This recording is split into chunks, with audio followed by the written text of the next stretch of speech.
అటూ ఇటూ తిప్పి అడుగుతాయో మనకు క్లియర్గా అర్థమవుతోంది. అందుకే బ్లైండ్గా బట్టి పట్టకుండా కాన్సెప్ట్ను లోతుగా అనలైజ్ చేయడం చాలా చాలా ముఖ్యం. 1989 గ్రూప్ 2 పరీక్షలో ఇచ్చిన ఈ 66వ ప్రశ్నను గమనించండి. రాక్షస తంగడి అనగా 1565 నాటి తల్లికోట యుద్ధకాలం నాటికి న్యాయతః విజయనగరం రాజు ఎవరు అని అడిగారు. ఇక్కడ మనం ఖచ్చితంగా ఫోకస్ చేయాల్సిన పదం న్యాయతః. ఇప్పుడు ఆప్షన్స్ చూద్దాం. 1వ ఆప్షన్ రామరాయలు. రామరాయలు సైన్యాధ్యక్షుడు మాత్రమే కాదు, అప్పటికే సర్వాధికారాలు ఆయన చేతుల్లోనే ఉన్నాయి. కాని ఆయన చట్టబద్ధమైన రాజు కాదన్న విషయం గుర్తుంచుకోవాలి. ఇక 3వ ఆప్షన్ తిరుమల రాయలు చూస్తే ఇతను రామరాయల సొంత సోదరుడు. యుద్ధం తర్వాత అరవీతి వర్షాన్ని స్థాపించింది ఇతనే. 4వ ఆప్షన్ రామదేవరాయలు. ఇతను చాలా తర్వాతి కాలానికి చెందిన రాజు. కాబట్టి మనకి మిగిలిన కరెక్ట్ ఆన్సర్ ఏంటి? ఎగ్జాక్ట్లీ 2వ ఆప్షన్ సదాశివరాయలు. ఇక్కడ ఒక అద్భుతమైన కాన్సెప్ట్ దాగి ఉంది.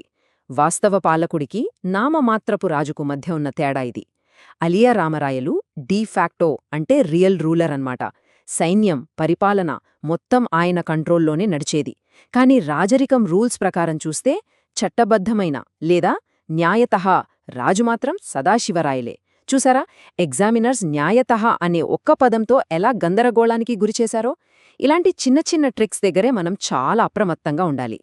1992 వీడియో పరీక్షలో వచ్చిన ప్రశ్న నంబర్ 67ను చూద్దాం. రాక్షస తంగడి లేదా తల్లికోట యుద్ధం ఈ సంవత్సరంలో జరిగింది. ఇది ఎటువంటి ట్విస్ట్లు లేని చాలా డైరెక్ట్ ప్రశ్న.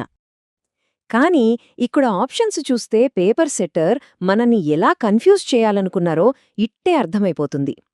మొదటి ఆప్షన్ 1505. ఇది శ్రీకృష్ణదేవరాయల కాలం కంటే ముందుది కాబట్టి ఇది రాంగ్. ఇక రెండవ ఆప్షన్ 1592. అలానే 4వ ఆప్షన్ 1652. ఈ రెండింటినీ ఒక్కసారి జాగ్రత్తగా గమనించండి. కేవలం అంకెలను అటూ ఇటూ మార్చిచ్చిన ఆప్షన్స్ ఇవి. సో మన కరెక్ట్ ఆన్సర్ 3వ ఆప్షన్ 1565. ఈ 1565వ సంవత్సరాన్ని మనం ఎప్పటికీ మర్చిపోకూడదు. ఇది మన దక్షిణ భారతదేశ చరిత్రనే ఒక మలుపు తిప్పేసిందంటే నమ్మండి. ఇంకా ఖచ్చితంగా చెప్పాలంటే 1565 జనవరి 23వ తేదీన ఈ భయంకరమైన యుద్ధం జరిగింది. ఈ డేట్ని మైండ్లో అలా ప్రింట్ చేసేసుకోండి. ఇదిగో 1984 గ్రూప్ 2B పరీక్షలోని ప్రశ్న నెంబర్ 68 అదే అడుగుతోంది. తల్లికోట యుద్ధము తర్వాత విజయనగర రాజధాని సామ్రాజ్య ఘోర పరాజయం తరువాత క్యాపిటల్ ఎక్కడికి షిఫ్ట్ అయింది అనేది ప్రశ్న. ఆప్షన్స్ విశ్లేషిద్దాం. 1వ ఆప్షన్ విజయనగరం. అసలు యుద్ధం తర్వాత దక్కన్ సుల్తానులు 6 నెలలపాటు ఆ నగరాన్ని అక్షరాల నేలమట్టం చేశారు.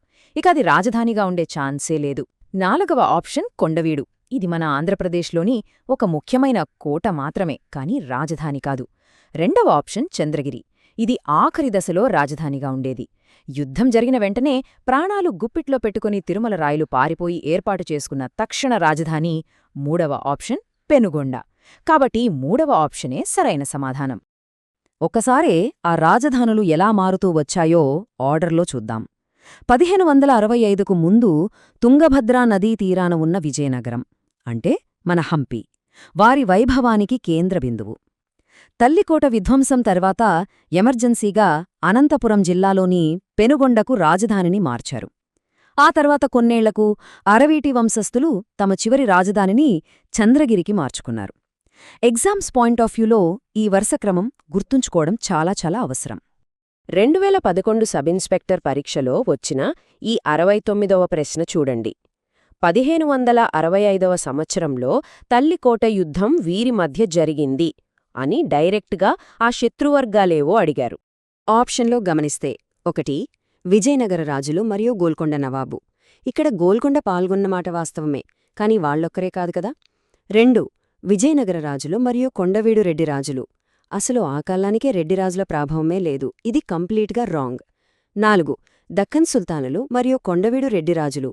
ఇదసలు సంబంధమే లేని ఆప్షన్. ఇక సరైన సమాధానం ఆప్షన్ 3 విజయనగర రాజులు మరియు దక్కన్ సుల్తాన్స్. అర్థమవుతోందా? ఇదొక మామూలు యుద్ధం కాదు, విజయనగరంపై ఒక మహాకూటమి చేసిన భారీ దండయాత్ర. అసలు ఈ దప్పన్ సుల్తానులు అంటే ఎవరో మనకు ఖచ్చితంగా తెలిసి ఉండాలి. బహుమనీ సామ్రాజ్యం విడిపోయాక ఏర్పడిన 5 రాజ్యాలలో 4 అంటే బీజాపూర్, గోల్కొండ, అహ్మద్నగర్ ఇంకా బీదర్. ఈ 4 రాజ్యాలు ఏకమై విజయనగరం మీద పడ్డాయి. అయితే ఇక్కడో ఇంట్రెస్టింగ్ ఫ్యాక్ట్ ఉంది. ఇందులో పాల్గొనని ఒకే ఒక్క రాజ్యం బీరార్. కాంపిటేటివ్ ఎగ్జామ్స్లో ఇది రిపీటెడ్గా అడిగే పాయింట్. దీన్ని పక్కాగా నోట్ చేసుకోండి. 2004 గ్రూప్ 1 బ్యాక్లాగ్ పరీక్షలో అడిగిన ప్రశ్న ఇది.